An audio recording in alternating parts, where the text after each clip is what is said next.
ಸ್ನೇಹಿತರೆ, ಕೇವಲ 21 ಚದರ್ ಕಿಲೋಮೀಟರ್ ವಿಸ್ತೀರ್ಣ, ಸುಮಾರು 12,000 ಜನಸಂಖ್ಯೆ, ರಾಜಧಾನಿಯೇ ಇಲ್ಲ, ರಾಜಕೀಯ ಪಕ್ಷಗಳೂ ಇಲ್ಲ. ಆದರೆ ಇದೇ ದೇಶ ಇತ್ತೀಚೆಗೆ ತನ್ನ ಹೆಸರನ್ನು ಅಧಿಕೃತವಾಗಿ ಬದಲಾಯಿಸಿ ಜಗತ್ತಿನ ಗಮನ ಸೆಳೆದಿದೆ. ಈ ದೇಶ ಯಾವುದು? ಇದರ ಹೆಸರು ಏನು? ಸ್ಪರ್ಧಾತ್ಮಕ ಪರೀಕ್ಷೆಗಳಿಗೆ ಅತ್ಯಂತ ಮುಖ್ಯವಾದ ಮಾಹಿತಿಯನ್ನ ಇವಾಗ ತಿಳಿಯೋಣ. ಇತ್ತೀಚೆಗೆ ಪೆಸಿಫಿಕ್ ಸಾಗರದ ದ್ವೀಪ ರಾಷ್ಟ್ರವಾದ ನೌರು ತನ್ನ ಹೆಸರನ್ನ ಅಧಿಕೃತವಾಗಿ ನಮೋರೋ ಗಣರಾಜ್ಯ ಎಂದು ಬದಲಾಯಿಸಿದೆ. ಈ ಹೆಸರು ಬದಲಾವಣೆಯ ಉದ್ದೇಶ ರಾಷ್ಟ್ರೀಯ ಗುರುತು, ಸ್ಥಳೀಯ ಸಂಸ್ಕೃತಿ ಮತ್ತು ಪರಂಪರೆಯನ್ನು ಇನ್ನಷ್ಟು ಬಲಪಡಿಸುವುದು. ನಮೋರೋ ಎಲ್ಲಿದೆ? ನಮೋರೋ ನೈಋತ್ಯ ಪೆಸಿಫಿಕ್ ಮಹಾಸಾಗರದಲ್ಲಿ ಸಮಭಾಜಕ ವೃತ್ತದಿಂದ ಸುಮಾರು 40 ಕಿಲೋಮೀಟರ್ ದಕ್ಷಿಣಕ್ಕೆ ಆಗ್ನೇಯ ಮೈಕ್ರೋನೇಷಿಯಾದಲ್ಲಿರುವ ಒಂದು ಸಣ್ಣ ದ್ವೀಪ ರಾಷ್ಟ್ರವಾಗಿದೆ. ಇದು ವಿಶ್ವದ ಅತ್ಯಂತ ಚಿಕ್ಕ ಸ್ವತಂತ್ರ ಗಣರಾಜ್ಯವಾಗಿದೆ. ಇದರ ವಿಸ್ತೀರ್ಣ ಆವಾಗಲೇ ಹೇಳಿದ ಹಾಗೆ 21 ಚದರ್ ಕಿಲೋಮೀಟರ್. ಇಲ್ಲಿನ ಜನಸಂಖ್ಯೆ 12,000. ಈ ದ್ವೀಪವು ಸೊಲೊಮನ್ ದ್ವೀಪಗಳ ಈಶಾನ್ಯಕ್ಕೆ ಸುಮಾರು 1300 ಕಿಲೋಮೀಟರ್ ದೂರದಲ್ಲಿದ್ದು ಕಿರಿಬಾಟಿಯ ಬನಾಬಾ ದ್ವೀಪದ ಹತ್ತಿರ ನೆಲೆಯಾಗಿದೆ. ಈ ದೇಶದ ವಿಶೇಷತೆಗಳು: ಈ ದೇಶದಲ್ಲಿ ಯಾವುದೇ ನದಿಗಳಿಲ್ಲ, ಯಾವುದೇ ಸರೋವರಗಳೂ ಇಲ್ಲ, ಅಧಿಕೃತ ರಾಜಧಾನಿಯೂ ಇಲ್ಲ. ಆದರೆ ಸರ್ಕಾರಿ ಕಚೇರಿಗಳು ಯಾರಿಂಗ್ ಜಿಲ್ಲೆಯಲ್ಲಿ ಕಾರ್ಯನಿರ್ವಹಿಸುತ್ತವೆ.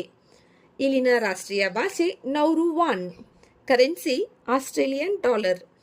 ರಾಜಕೀಯ ವ್ಯವಸ್ಥೆಯ ಬಗ್ಗೆ ಒಂದಿಷ್ಟು ಮಾಹಿತಿಯನ್ನ ತಿಳಿಯೋಣ. ಇದು 1968ರಲ್ಲಿ ಸ್ವಾತಂತ್ರ್ಯವನ್ನ ಪಡೆಯಿತು. ತದನಂತರ ನಮೋರೋ ವೆಸ್ಟ್ ಮಿನಿಸ್ಟರ್ ಮಾದರಿಯ ಸಂಸದೀಯ ಗಣರಾಜ್ಯವಾಗಿ ರೂಪುಗೊಂಡಿತು. ಇಲ್ಲಿ ಅಧ್ಯಕ್ಷರೇ ರಾಷ್ಟ್ರದ ಮುಖ್ಯಸ್ಥರು ಮತ್ತು ಸರ್ಕಾರದ ಮುಖ್ಯಸ್ಥರೂ ಆಗಿರುತ್ತಾರೆ. ಅತ್ಯಂತ ವಿಶಿಷ್ಟ ಸಂಗತಿ ಎಂದರೆ ಈ ದೇಶದಲ್ಲಿ ಯಾವುದೇ ರಾಜಕೀಯ ಪಕ್ಷಗಳಿಲ್ಲ. ಆದ್ದರಿಂದ ಎಲ್ಲ ಸಂಸದರು ಸ್ವತಂತ್ರ ಅಭ್ಯರ್ಥಿಗಳಾಗಿ ಚುನಾವಣೆಯಲ್ಲಿ ಸ್ಪರ್ಧಿಸುತ್ತಾರೆ. ಈ ದೇಶದ ಆರ್ಥಿಕತೆ ಏನು? ಒಂದು ಕಾಲದಲ್ಲಿ ಫಾಸ್ಫೇಟ್ ಗಣಿಗಾರಿಕೆಯಿಂದ ವಿಶ್ವದ ಅತ್ಯಂತ ಶ್ರೀಮಂತ ರಾಷ್ಟ್ರಗಳಲ್ಲಿ ಒಂದಾಗಿದ್ದ ನಮೋರೋ ಈಗ ಫಾಸ್ಫೇಟ್ ನಿಕ್ಷೇಪಗಳು ಬಹುತೇಕ ಖಾಲಿಯಾಗಿರುವುದರಿಂದ ಆರ್ಥಿಕ ಸವಾಲುಗಳನ್ನು ಎದುರಿಸುತ್ತಿದೆ. ಕೃಷಿ, ಮೀನುಗಾರಿಕೆ, ಪ್ರವಾಸೋದ್ಯಮ ಮತ್ತು ಉತ್ಪಾದನೆ ಆರ್ಥಿಕತೆಗೆ ಹೆಚ್ಚಿನ ಕೊಡುಗೆ ನೀಡುವುದಿಲ್ಲ. ಆದರೆ 320 ಕಿಲೋಮೀಟರ್ ವ್ಯಾಪ್ತಿಯ ವಿಶೇಷ ಆರ್ಥಿಕ ವಲಯ ಹೊಂದಿರುವುದರಿಂದ ವಾಣಿಜ್ಯ ಮೀನುಗಾರಿಕೆ ಪರವಾನಗಿಗಳಿಂದ ಉತ್ತಮ ಆದಾಯ ಗಳಿಸುತ್ತದೆ. ಪರೀಕ್ಷೆಗೆ ಪ್ರಮುಖವಾದ ವಿಷಯಗಳು: ನೌರು ದೇಶ ಇದು ತನ್ನ ಹೆಸರನ್ನ ಬದಲಾಯಿಸಿಕೊಂಡಿದೆ. ಅದರ ಹೊಸ ಹೆಸರು ನಮೋರೋ ಗಣರಾಜ್ಯ. ಇದು ವಿಶ್ವದ ಅತ್ಯಂತ ಚಿಕ್ಕ ಸ್ವತಂತ್ರ ಗಣರಾಜ್ಯ. ರಾಜಧಾನಿ: ಅಧಿಕೃತವಾಗಿ ಯಾವುದೇ ರಾಜಧಾನಿಗಳು ಇಲ್ಲ. ಸರ್ಕಾರಿ ಕಚೇರಿಗಳು ಯಾರಿಂಗ್ ಜಿಲ್ಲೆಯಲ್ಲಿವೆ.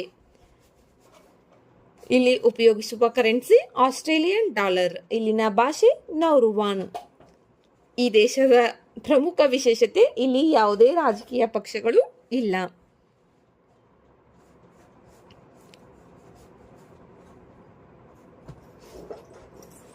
ನಮೋರೋ ಯಾವ ಖನಿಜದಿಂದ ಒಂದು ಕಾಲದಲ್ಲಿ ಶ್ರೀಮಂತ ರಾಷ್ಟ್ರವಾಗಿತ್ತು? ಇದಕ್ಕೆ ಆನ್ಸರ್ ಅನ್ನು ನೀವು ಕಮೆಂಟ್ ಮಾಡಿ. ಸ್ನೇಹಿತರೆ, ಪರೀಕ್ಷೆಯಲ್ಲಿ ಒಂದು ಪ್ರಶ್ನೆ ಬಂದರೆ ನೆನಪಿರಲಿ, ನಮೋರೋ ಎಂದರೆ ಹಿಂದಿನ ನೌರು, ವಿಶ್ವದ ಅತ್ಯಂತ ಚಿಕ್ಕ ಸ್ವತಂತ್ರ ಗಣರಾಜ್ಯ. ಅಧಿಕೃತ ರಾಜಧಾನಿ ಇಲ್ಲ, ರಾಜಕೀಯ ಪಕ್ಷಗಳಿಲ್ಲ.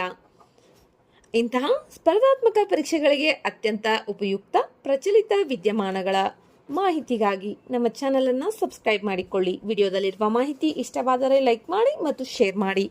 ಮುಂದಿನ ವಿಡಿಯೋದಲ್ಲಿ ಮತ್ತೊಂದು ಪ್ರಮುಖ ವಿಷಯದೊಂದಿಗೆ ಭೇಟಿಯಾಗೋಣ. ಧನ್ಯವಾದಗಳು.